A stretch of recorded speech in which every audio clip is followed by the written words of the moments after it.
प्यारे बच्चों, आचार्य सुपर 20 में एक बार फिर से आपका स्वागत है। मैं नीरज शुरू करता हूँ एक बहुत ही महत्वपूर्ण टॉपिक, गीजा। मतलब मिस्र के पिरामिड।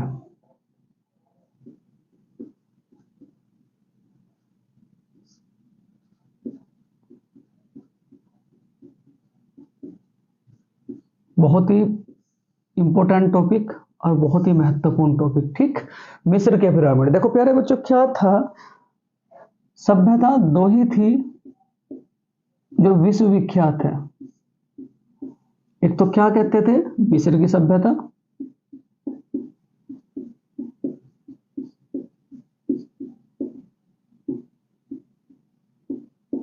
एक तो क्या कहते थे, मिस्र की सभ्यता, और एक क्या कहते थे, सिंधु सभ्यता।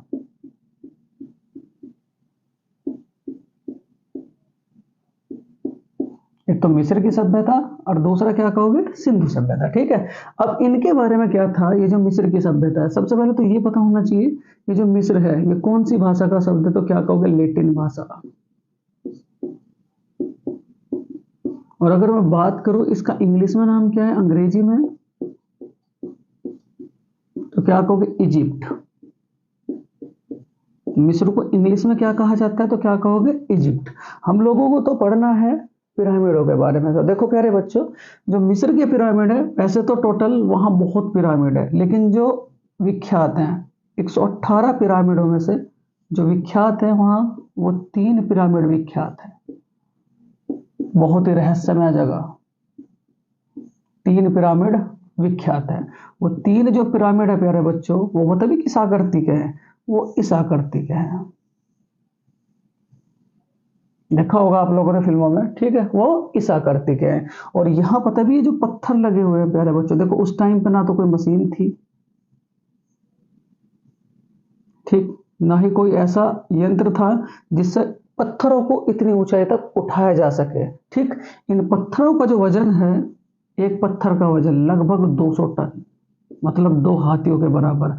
और उन लोगों ने उस टाइम पे इन पत्थरों को इस तरीके से सेट किया था कि इनके बीच में एक बाल भर जगह भी नहीं थी। ठीक है, मतलब इनके बीच जरा सा भी स्पेस नहीं था। तो उन लोगों ने किस तरीके से इन पत्थरों को सेट किया होगा, कहाँ क्या किस तरीके से, यानी कि अपनी योजना बनाई होगी। तो क्या कहोगे, इन पत्थरों का वजन कितना था, 200 टन। उसके बाद अगर मैं बात करूं प्यारे बच्चों, इनके अंदर है क्या, इन पिरामिडों के अंदर, तो क्या कहोगे, मम्मी।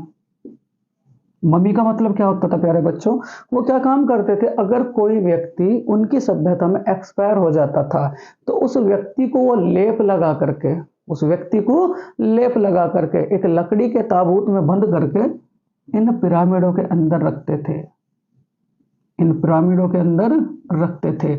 और उनकी ये मान्यता थी कि इन व्यक्तियों को, जो मतलब हमारे सगे संबंधी है, इनकी जो हम लोगों ने मम्मी बनाई है, तो ये फ्यूचर में जिंदा होंगी और जिंदा होकर के दोबारा ताबूत से खड़ी हो जाएंगी। ठीक है, ये इन लोगों की अपनी मान्यता थी। ठीक, उसके बाद अगर मैं बात करूं प्यारे बच्चों कि इनका सर्वोच्च देवता कौन था,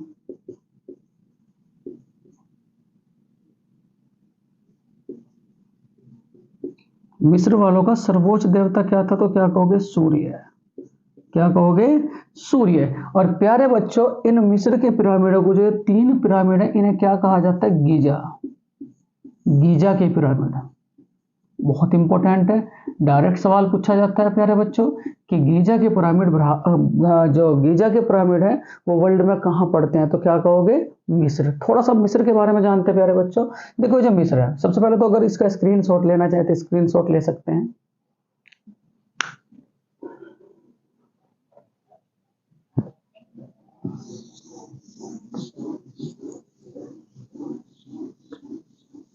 सभ्यता कितनी थी, दो दो। कौन कौन सी, एक तो मिस्र की सभ्यता, दूसरी क्या कहोगे आप, सिंधु सभ्यता जो हमारे इंडिया की तरफ है, और उसके बाद मिस्र की सभ्यता क्या कहोगे, जो अफ्रीका की साइड है। ठीक है, अगर आपसे ये पूछ लिया जाए प्यारे बच्चों कि जो मिस्र है, मिस्र कौन सी भाषा का शब्द है, तो क्या कहोगे, लेटिन भाषा का शब्द है।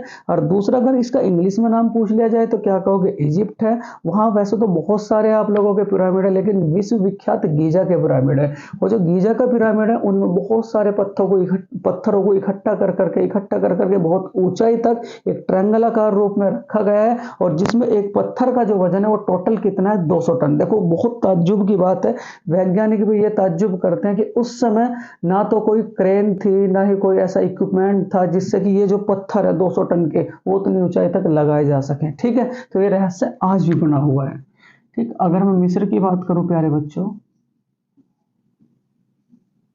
मिस्र की राजधानी काहिरा, और ये कौन सी नदी के किनारे बसता है प्यारे बच्चों, नील नदी। आपको भी पता है वर्ल्ड की सबसे लंबी नदी कौन सी नदी, नील नदी। अगर मैं बात करूं प्यारे बच्चों इसकी मुद्रा की, तो मुद्रा क्या कहोगे आप लोग, यूरो। इसकी मुद्रा क्या है, यूरो। और तीसरी बात याद रखोगे प्यारे बच्चे, जो आपके एग्जाम के लिए मोस्ट इंपॉर्टेंट है, कि इस बार भारत के 74वें गणतंत्र दिवस पर 74वें गणतंत्र दिवस पर मुख्य अतिथि के तौर पर कौन आए थे, मिस्र के राष्ट्रपति। मिस्र के राष्ट्रपति जिनका नाम क्या था, अब्दुल फतेह सीसी, जिनका नाम क्या था, अब्दुल फतेह सीसी। और पता भी क्या हुआ, ये अपने साथ एक सैनिकों की टुकड़ी भी लाए थे, और इन्होंने हमें कहा कि हम आपके साथ एक युद्ध अभ्यास करना चाहते हैं, हम आपके साथ एक युद्ध अभ्यास करना चाहते हैं। तो याद रखियो कि हम लोगों ने मिस्र के साथ कौन सा युद्ध अभ्यास किया, भारत और मिस्र के साथ, तो क्या कहोगे, साइक्लोन फर्स्ट। भारत प्लस मिस्र ने एक साथ मिलकर के जो युद्ध अभ्यास किया तो उसे क्या कहा जाता है, साइक्लोन फर्स्ट। साइक्लोन फर्स्ट, ये भी याद रखियो।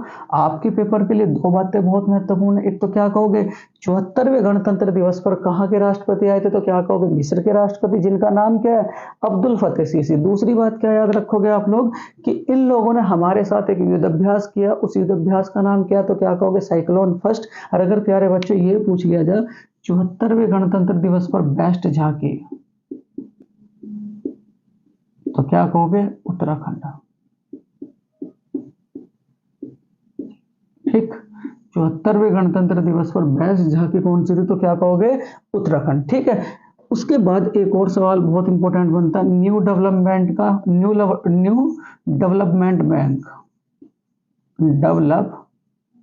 बैंक का नया सदस्य है, बैंक का न्यू सदस्य है, बहुत इंपॉर्टेंट है प्यारे बच्चों। तो क्या कहोगे आप लोग, मिस्र। क्या कहोगे, मिस्र। ठीक, अब नदी के बारे में बात आई थी, तो नदी के बारे में अगर मैं बात करूं आपसे, तो 3 नदियां आप लोग याद रखोगे। एक तो विश्व की सबसे चौड़ी, क्योंकि पूछ ले जाते हैं विश्व की सबसे चौड़ी, तो क्या कहोगे, नील, अमेजन। सबसे लंबी,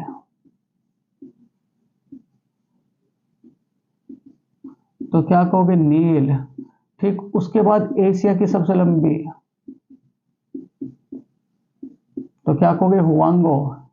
कहाँ है, चीन। और भारत की सबसे लंबी नदी, भारत की, तो क्या कहोगे आप लोग, गंगा। ठीक है, उसके बाद 2 सवाल और इंपॉर्टेंट बनते हैं इनसे, अगर आप इसका स्क्रीनशॉट लेना चाहे तो ले सकते हैं।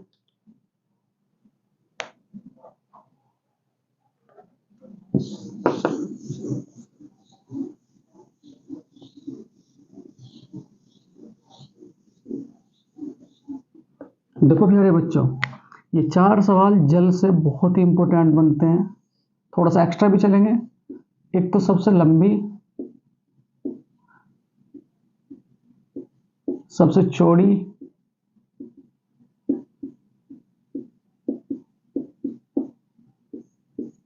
सबसे गहरी, मीठे पानी की, उसके बाद खारे पानी की। ठीक, सबसे लंबी नदी तो क्या कहोगे, नील नदी। सबसे चौड़ी नदी तो क्या कहोगे, अमेजन नदी। सबसे गहरी खाई तो क्या कहोगे, प्यूटोरिका, रीका गर्त। ठीक है, उसके बाद खारे पानी की तो क्या कहोगे? कैस्पियन। कैसे पीऊं तो क्या कहोगे? कैस्पियन सागर। देखो प्यारे बच्चों, जल, जल के बारे में जो आप लोगों को याद रखना है, सबसे पहले तो यूएन की, यूएन यानी कि यूनाइटेड नेशंस ऑर्गेनाइजेशन की 2023 की इसकी थीम क्या है? पेपर के लिए बहुत ज़्यादा इंपॉर्टेंट। तो क्या कहोगे? जल के लिए, जल के लिए, जल के लिए पूरे राष्ट्र की एकजुटता। ये क्या है इस वर्ष की थीम? जल के लिए पूरे राष्ट्र की एकजुटता। अगर मैं बात करूं बच्चों, इस बार का जल सम्मेलन कहाँ हुआ? ये आपके एग्जाम के लिए बहुत ज़्यादा इंपॉर्टेंट है। तो दो देशों ने मिलकर के कराया, तो क्या कहोगे? तजाकिस्तान। क्या कहोगे? तजाकिस्तान। और दूसरा क्या कहोगे? नीदरलैंड। और प्यारे बच्चों, अभी एक दो दिन पहले आप लोगों को टॉपिक पढ़ाया था, यहाँ किसका मुख्यालय पड़ता है? तो क्या कहोगे? ICJ, international court of justice. ठीक है, उसके बाद अगर मैं बात करूं जल की, ये तीन सवाल भी आप लोग याद रखोगे। क्या क्या? स्वच्छ जल किसे कहा जाता है? स्वच्छ जल। तो क्या कहोगे? वर्षा का जल। स्वच्छ जल किसे कहा जाएगा? वर्षा का जल। ठीक है, उसके बाद अगर मैं बात करूं प्यारे बच्चों,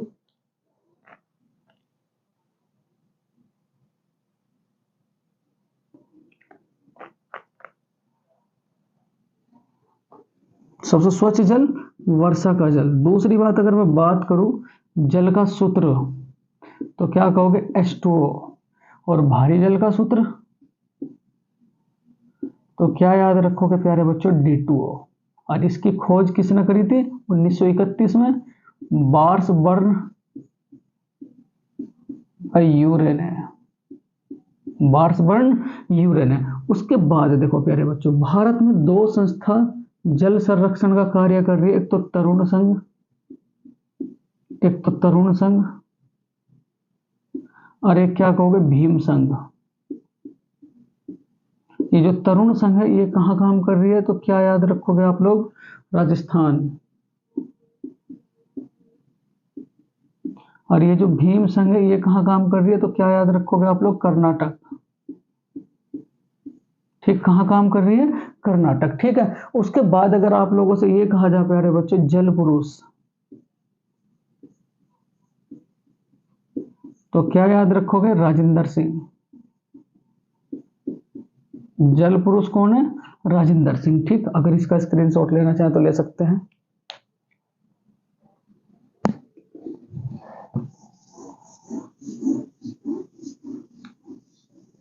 देखो प्यारे बच्चों, अगर मैं कुछ उपाधियों की बात करूं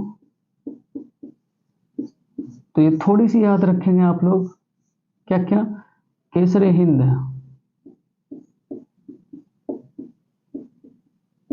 तो क्या कहोगे? महात्मा गांधी। कब त्यागी थी? जब जलियांवाला बाग हत्याकांड हुआ था। उसके बाद सर नाइटहुड, तो क्या कहोगे? रविंद्रनाथ टैगोर। वैसे तो बहुत सारी हैं और मैं आप लोगों को कराऊंगा भी। रविंद्रनाथ टैगोर। अगर बात करें प्यारे बच्चों, उस दिन रह गया था आपका टॉपिक है मिसाइल मैन, के सिवान। उड़न परी, मिसाइल मैन के सिवान। उड़न परी पीटी उषा। फ्लाइंग सिख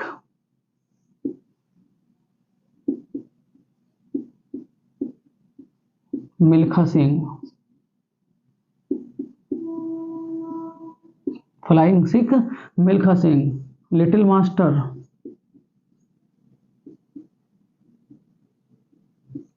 तो क्या कहोगे? सुनील गावस्कर।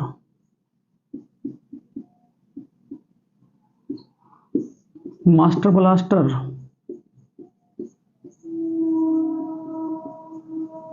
सचिन तेंदुलकर।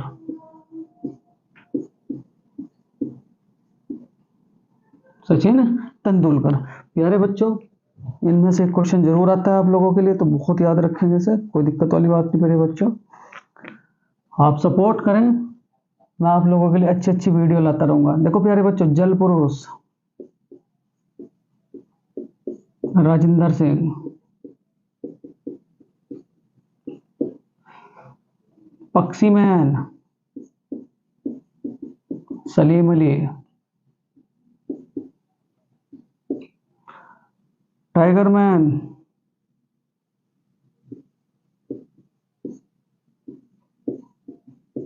कैलाश सांख्याल,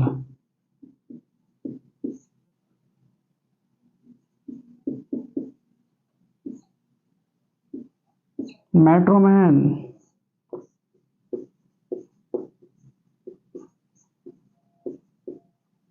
तो मेट्रो मैन में क्या कहेंगे आप? श्रीधरन। क्या याद रखोगे? श्रीधरन। ये कुछ उपाधियां हैं जो पेपर के लिए बहुत ज्यादा इंपॉर्टेंट है प्यारे बच्चों। उसके बाद देखो मेरे प्यारे बच्चों, मिसाइल मैन, ये चार और याद रखेंगे। तो मिसाइल मैन कौन है बताओ जरा? एपीजे अब्दुल कलाम। उसके बाद रॉकेट मैन,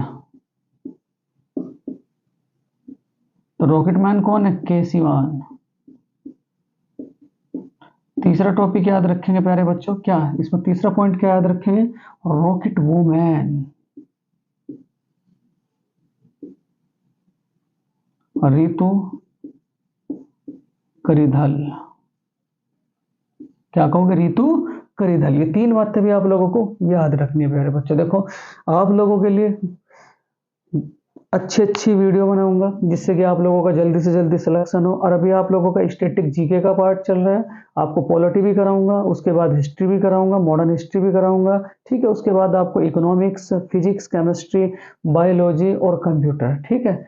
लेकिन बस आप लोगों से एक गुजारिश है प्यारे बच्चों कि आप प्लीज़ लाइक करें, शेयर करें, ज़्यादा से ज़्यादा शेयर करें। जो दूर दराज के लोग हैं उन लोगों को भी, उन लड़कियों को भी, उन लड़कों को भी पढ़ने का अच्छे से अच्छा मौका मिले। प्लीज़ चैनल को लाइक करें, शेयर करें और सब्सक्राइब करें। यही आप लोगों से आग्रह है। Thank you for watching this video.